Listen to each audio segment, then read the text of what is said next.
Resistance to intrinsic flow is causing such trouble. Holding on to what I want is impossibly tough. It slips right through my fingers and it pops like a bubble. Reality is calling my bluff. Yeah, it's all about changes. Oh, everything changes.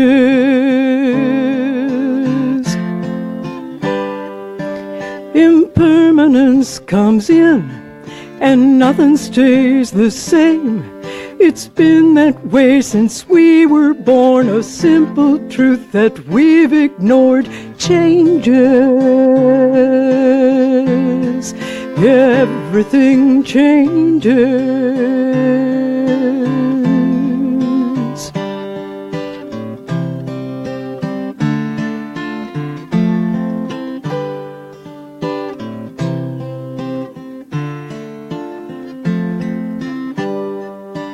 Just look how everything must change. No, nothing's forever.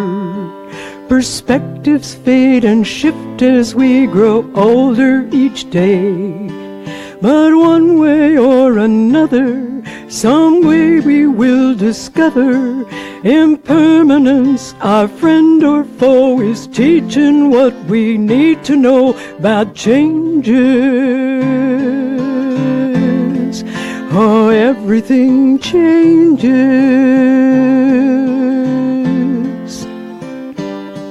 Impermanence comes in and nothing stays the same.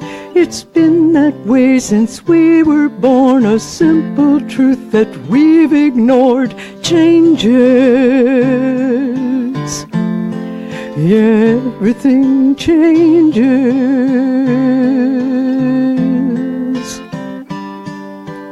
Are you gonna run for it or wake up in this life? Time is so short, the truth is right before your eyes. Changes. Everything changes.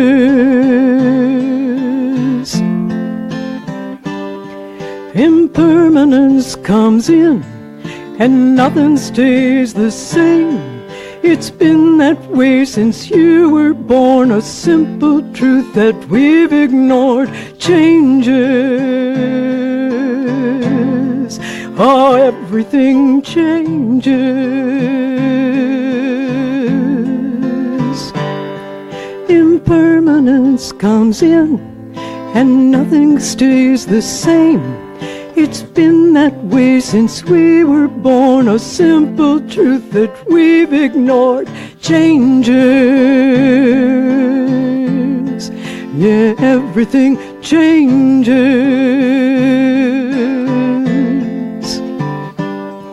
Impermanence comes in and nothing stays the same.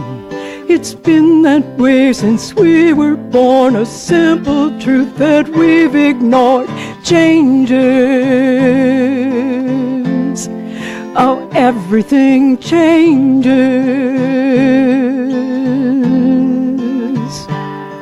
It's been that way since we were born, a simple truth that we've ignored. Changes.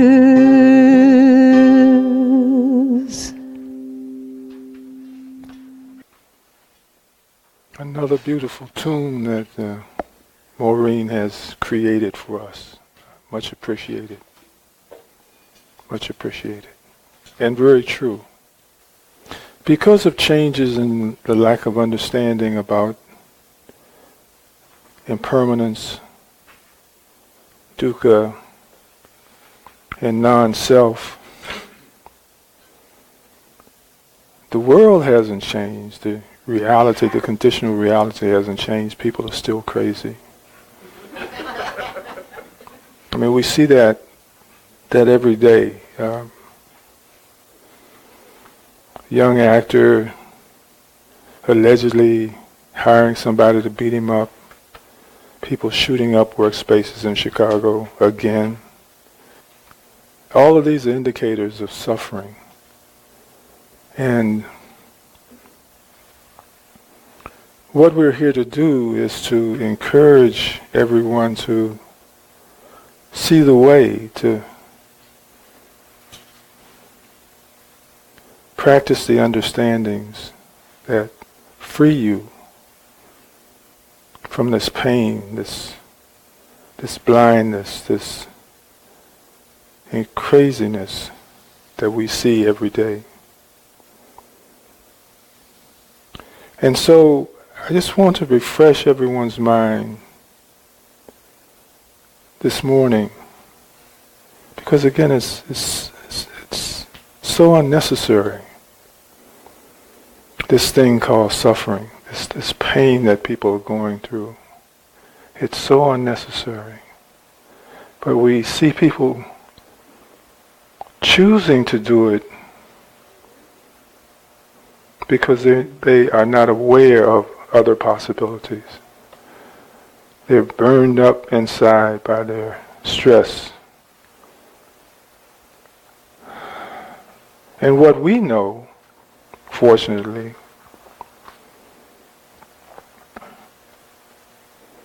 is that the cessation of suffering is created by practicing a path, and it's called the Noble Eightfold Path. And I just want to read the contents of the Noble Eightfold Path, because there's something that I'd like to highlight that I think is very important. Again, it's obvious that there are people who feel that the answer and the solution to their suffering and their pain is violence, or hatred, or divisiveness.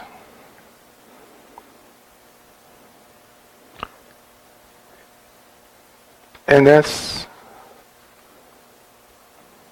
very far from the truth. And it says, what is the noble truth of the way leading to the cessation of suffering? And it's called the Noble Eightfold Path. That is right view, right intention, right speech, right action, right livelihood, right effort, right mindfulness, and right concentration. Now I want you to pay careful attention to the contents, to the ingredients of this practice, this path.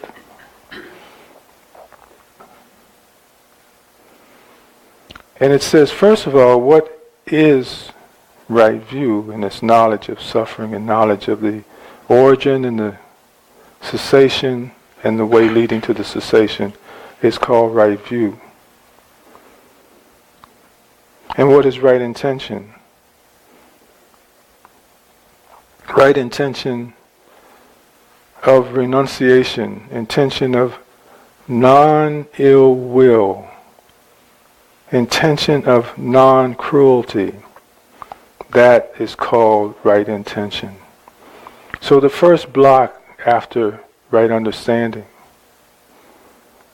does not contain any confrontational instructions. That's the point I want to make. For all of us who desire peace, you cannot achieve peace through confrontation and conflict. It's just not possible.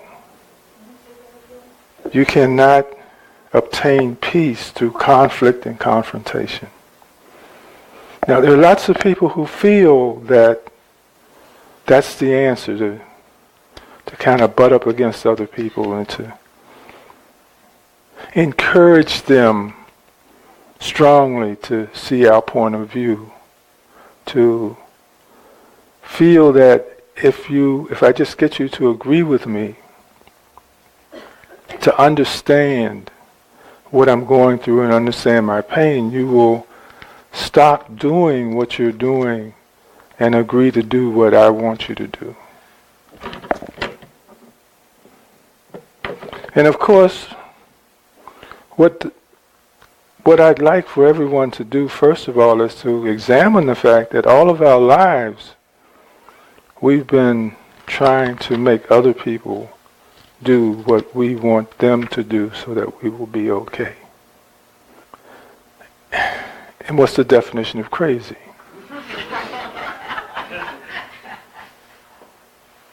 So it's time for those of us with just a little understanding to stop doing what doesn't work. It says, what is right speech? Abstaining from false speech, abstaining from malicious speech, divisive speech, abstaining from harsh speech, abstaining from idle chatter, that is right speech. And what we've noticed so far is there's no validation for violence. There's no validation or encouragement to enter the fray, to protest, to push against, to issue forth conflict and confrontation. There's none of that here. It says, what is right action? Abstaining from killing living beings. Abstaining from taking what is not given. Abstaining from misconduct and sensual pleasure. That is called right action. And what is right livelihood? Having abandoned wrong livelihood, the making of poisons, weapons, war materials, things that hurt people. That's wrong livelihood. Now, the other three have to do with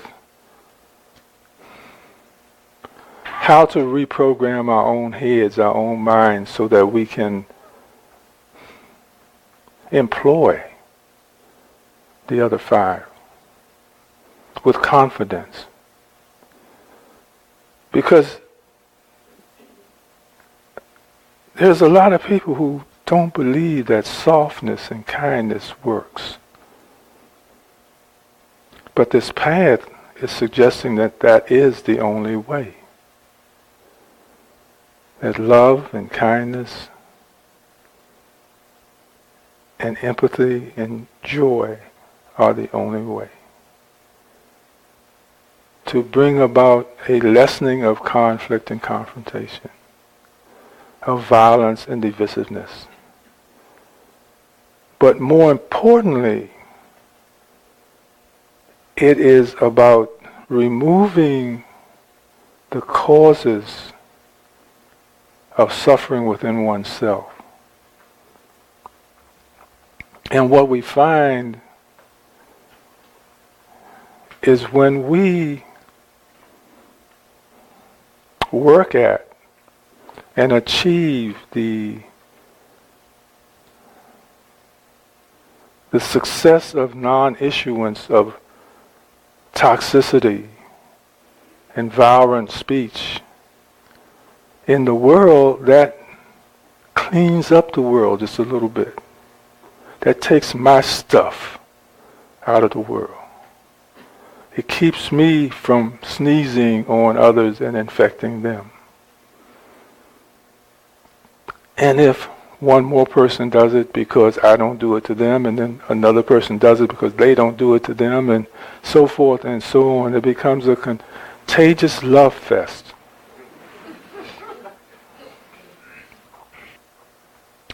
And there's no ambiguity here. It doesn't say, well, maybe you'll start out first with pushing and shoving, and then go to hugging and loving. But it doesn't say any of that. It has nothing in here about holding pain, holding fear. It has nothing in here about changing anyone else's point of view. So the first thing we have to do is orientate ourselves and figure out Who is it that has a complaint about reality? And the first answer is, I do. I'm not happy in your world. I want the world to be different. And the practice is, if you want the world to be different, be different. And this is what begins to change things. Because it changes you.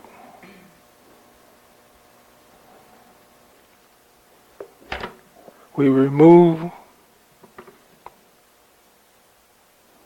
the confusion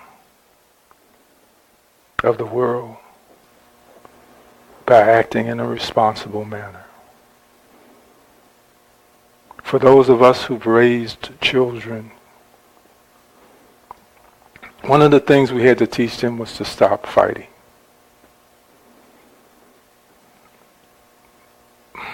But some of us had poor teachers, because although they told us to stop fighting, stop hitting the other, we saw them fight and hit the other. And so that confused us.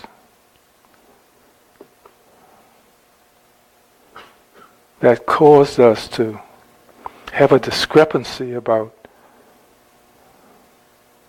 the use of anger, which then led to our depression, because when we used anger on others, we found that it didn't work the way it worked with Dad or Mom or Uncle Tom.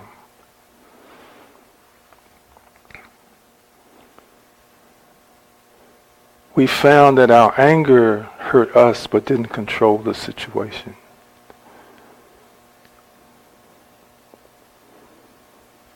So again, let's stop employing things that don't work for our own reasoning and for our own sanity, our own mental balance. There is something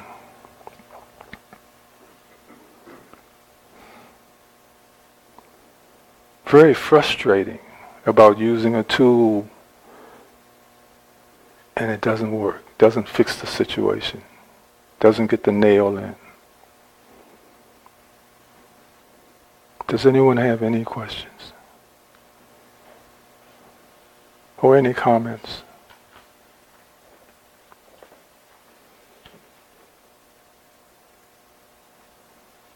Well, I'm getting better every day. Changes, right? Getting better every day.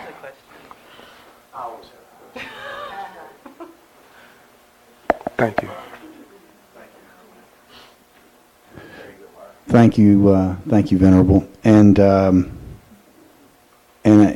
finding that as I work with the Eightfold Path, it feels like it's moving more and more from a framework to something that's really creating some modest level of wisdom in me. I can see how that process evolves over time, and its power, is becoming apparent to me. But the one element that for me feels a little vague, and that I've not felt the clarity and the progress working with that I have with the other 7, is right livelihood. When I read the particulars on the Noble Eightfold Path, I understand what's being said on all the others, but when I get to that one, it feels a little vague. Sometimes I read it and it feels almost everything, almost everything that you do in the mundane world feels like it could qualify. So that's the one that I am having the most trouble working with and understanding and seeing in a way that's useful in terms of moving forward personally. Okay. So we know at one time you were a military man. And that right away tells me wrong livelihood. Wrong livelihood. Okay? Because it's about killing people. You know. And what we're discussing this morning is that that's not the best option. That is a choice. And there's some leaders who believe even that it should be preemptive. And I think you're going to hit me, so I'm going to blow you up first. But like all of these, it's about working with those that fit at this time. Again, the song changes. That as you work the program, you begin to change. You begin to open up other parts of you that puts light on the suspicions that this can't be right, or this won't work, or I can't do this, or I don't understand this. Remember what critical doubt does. It freezes us like deers in a headlight. And we suspend our investigation because we feel we have this question, this burning question about this thing. This is experiential. So just as I can't tell you what spaghetti tastes like if you've never eaten spaghetti, or I can't tell you what New York is all about if you've never been to New York, I can read the words just like you can read the words, but I can't make you understand the words. And it doesn't mean that you are insufficient because you don't. It just means that somewhere in that complex mass of grayness, there's some doubt about something. And again, just like anything else, it's not about confronting the doubt or managing the doubt. It's about allowing the doubt to disappear through investigation and through experience. So trust the path. As you said, you see things changing. And understand that just as you see things that are changing in the objective field, there will be things changing in the subjective field. You just haven't gained the sensitivity yet to be aware of that. But just trust the process.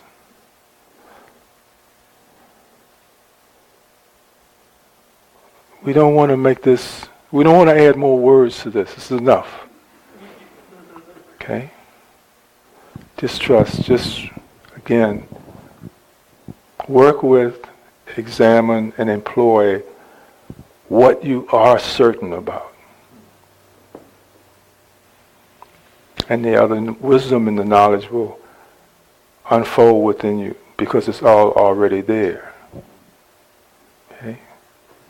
But don't let critical doubt freeze you, and suspend your practice until you understand this. One technique that I think I may be misemploying is I'm observing when I see an unwholesome mind state arise, anger, fear, greed, hatred, whatever, arrogance. In you or in others? In you? In me. Okay. In me. Okay.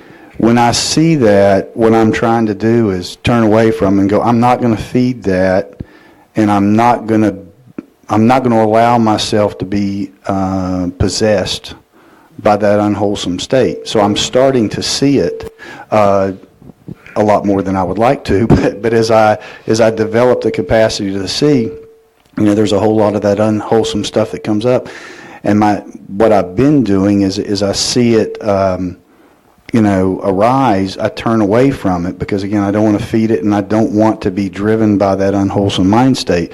But what I find is that I end up not doing a lot of things because I don't want to be propelled by the unwholesome, so I turn away from it, and the very fuel that got me moving has been removed. And so, okay, I'm not filled with an unwholesome state, but I didn't get a whole lot done either. Sometimes it can feel like that to me, and I'm wondering if sometimes, am I thinking about that wrong? Should I say, okay, I see that unwholesome state, I see it arising, I'm not going to feed it, I'm just going to leave it there, but I'm going to keep going. I haven't developed the art of working with it, I guess, in a way where it doesn't freeze me into inaction. Mm-hmm. Okay. So the most common mistake is usually after misunderstanding what the instructions are giving us is we create a hole, or we think we are eradicating an idea because we turn our back on it. But we're not replacing it with anything. And so the next time some similar situation comes up, we go back to the default. So one of the things to do is to acknowledge that there is unwholesome thought present, and then replace it with kindness, love, joy, puppies, butterflies. Okay? And eventually you will create that new neural pathway that will go there. Okay? Try that. If that doesn't work, we'll work on something else. Yes, ma'am.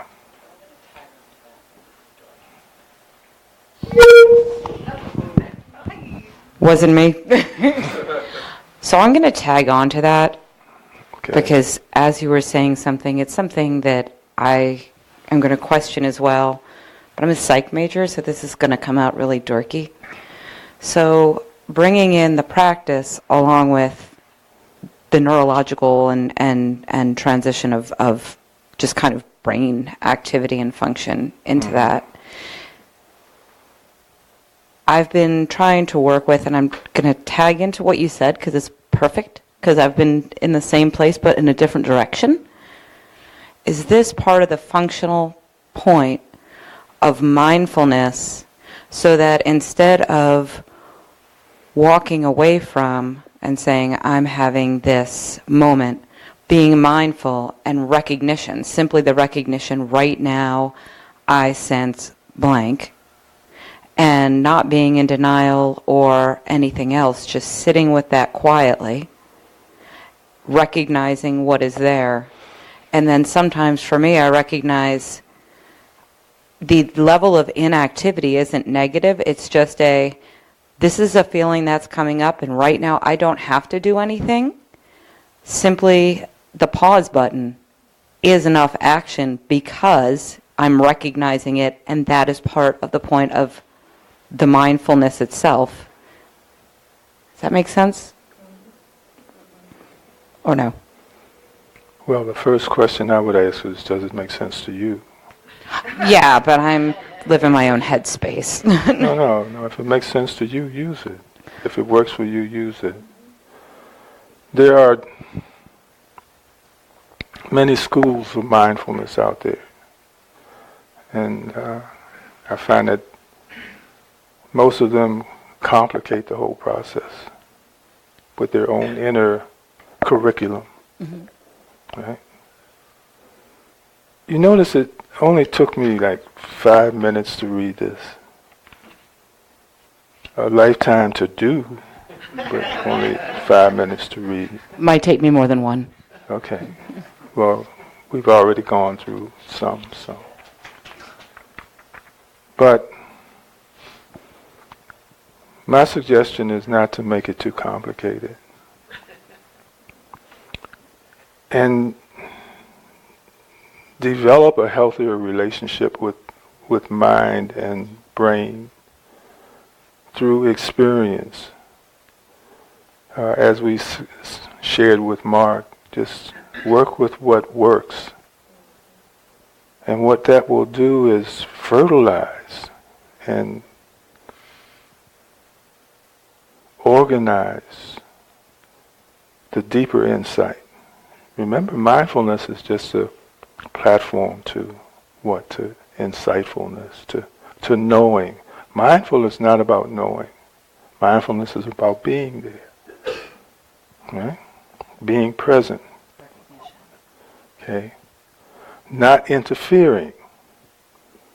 Right? That's why they put the whole exercise of recognizing and being with, so that we don't try to interfere and destroy the evidence. Because nobody wants to be that angry person. Nobody wants to be that loving and kind person. But the only way we can be loving and kind is be loving and kind. And so it keeps us honest with ourselves. Right? And one of the instructions in the mindfulness practice and the meditation on mindfulness is that we put aside from our tool basket all desire and all fear and hatefulness, grief, sorrow for the world. Right? So right away this neutralizes the toxicity of the thought so that it can't influence and contaminate us in an unhealthy way. There's nothing to be afraid of. So for me, I find that pause and recognition to be the perfect de-escalation. Sorry. Excuse me. Remember that all that we view in the mind is not ours anyway. It's not my thought, it's just a thought. It's our identification with it that causes a dysfunctional relationship. But when I can watch it like we watch Friday the 13th on TV or in the movies or It or all of those other hard things, we might jump, but we don't own it. And we know that all of them went to the trail and got paid and went home. Right? That nobody really got eaten by the clown. So it's the same thing. It's not real. It just is. Because what? Nothing is really real. Okay? So, just have fun with it. All right? Thank you. I would like to share a little bit of my success story, if that's okay. All right, that's what we're going to hear. all this don't work all stuff, right. man. Let's hear some of this. So many of you who know me know that I have great deal and lots of issues with anger, especially since I took on this new role of director. And I have endless gratitude for Pannadipa and Pannawati because they truly have shown peace and compassion and patience, regardless of the harmful speech and actions that I've had. I haven't hit anybody. I haven't sworn. But the energy, the presence. And I had a break the other week. I had a realization. I don't need to control everything. I don't need to put the weight of the world on my shoulders and mine alone, due to fear, due to pride, due to whatever. And that control caused expectations of myself and others, which caused resentments waiting in the wing, which caused inflared resentments, which caused a great deal of anger, which then led to very harsh behavior and speech within and without.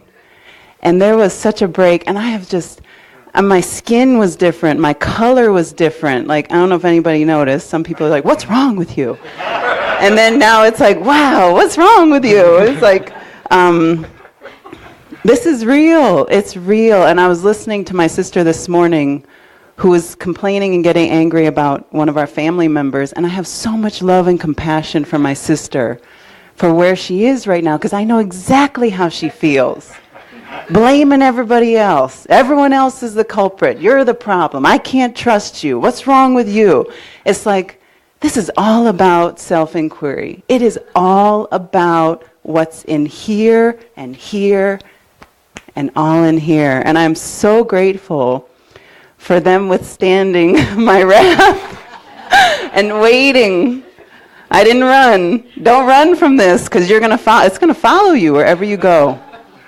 And I just feel so free and so happy and so much in love with all of you. It's amazing. This is me today. But it's been the last week or so. So it's been holding. So I'm just so grateful. Thank you for letting me share. Thank you for sharing. The caution in all of this is not only the acknowledgement of their success, but the fact that everything's changing. And life has this critical way of going, okay, you caught me, and you caught me again, and then they give you something that you haven't seen before. So just stay vigilant. Don't get cocky. Because life will send you the gorilla. He'll send you the gorilla. It's yeah. And you don't want to deal with the gorilla. That's something preferable learned by watching someone else fight the gorilla, and learn from from ringside, not from inside.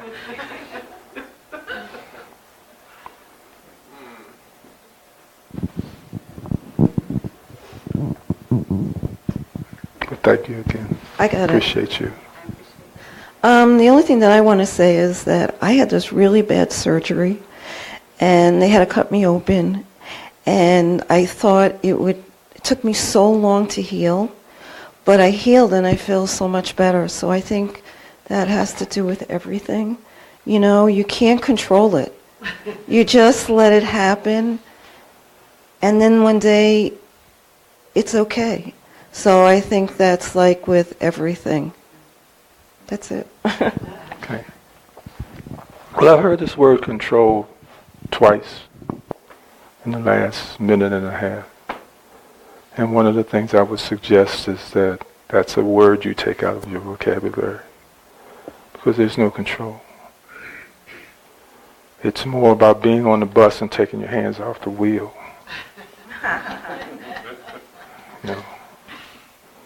Because the bus is going to go where you don't want to go anyway. So a part of the frustration is that search for control and that feeling that you need control. And when you begin to realize that life is beautiful in and of itself, and if we just get out the way and leave it alone, it'll take us to some wonderful places. Yeah? Okay. So I've been trying to open up to someone who has a lot of anger in my life and just be present to show them what I'm experiencing, to offer this. But all I get is a lot of anger back. Okay, you want to stop right there for a minute? Yeah. Did they ask for you to give them what you want to give them? That was my question. Am I butting in? Yeah, leave it alone. What we find most often is, we get really light, and we begin to have solutions for everybody. How people that first go to church or go to AA meetings, they know how to cure everybody's problem. But wait until you're asked, because that's the only time it'll be appreciated. Okay? What you're doing is you're not ignoring them or dismissing them, you are loving them. You're giving them that space to bump into some walls, to have that deeper realization of pain. Because it's not my wisdom that wakes you up, it's the pain that wakes you up. And then you start searching for the wisdom to get away from the pain. Okay. But if you're not a doctor, right, you can't do anything about the pain. But it's about them searching for theories and practices that will help them remove the pain once they are aware of it and once it gets too hot for them in the kitchen. Just love them. You know, don't turn your back on them. I'm not saying that, don't abandon them. But just let them know that when they are ready, that you love them and you'll be there for them. Call me when you need me. Okay? All right. It'll work out. You're welcome. In relation to that question, I was somewhere and someone turned to me and said, "What do you think?" And about? About building a wall was the specific. Okay. And even if it's something, what do you think about X? It just, this loving thing that you've noticed me to think of asking me what I actually think pings. And building a choice menu relative to when someone just turns to you and in that moment says, what does John think about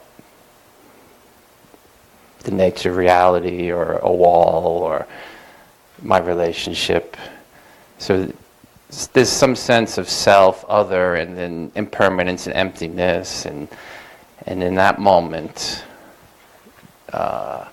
between stillness, silence, peace, and then some verbalization, in that moment, what's the and then accepting whatever was said was truth as well. And pride was obviously, and humbleness, serenity, some tranquility.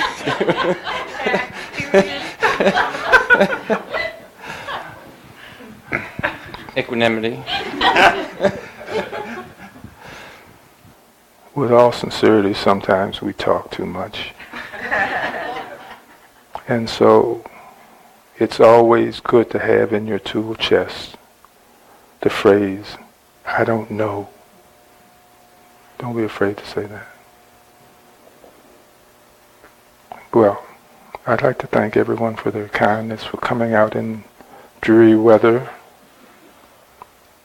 to visit with the rest of the family today. Much appreciated. We thank you for your support, both emotionally, mentally, and physically.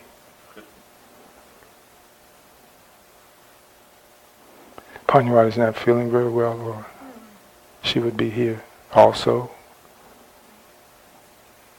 but she's not doing too well right now. Continue to practice, continue to enjoy the practice, to smile in the practice. If it works for me, and it works for Amy, it'll work for everybody. I wouldn't be here if it didn't. So again, thank you so very much. May all beings be liberated from suffering. May we be well. May we be happy. May we be peaceful. May no harm come to us, no difficulties come to us, no problems come to us.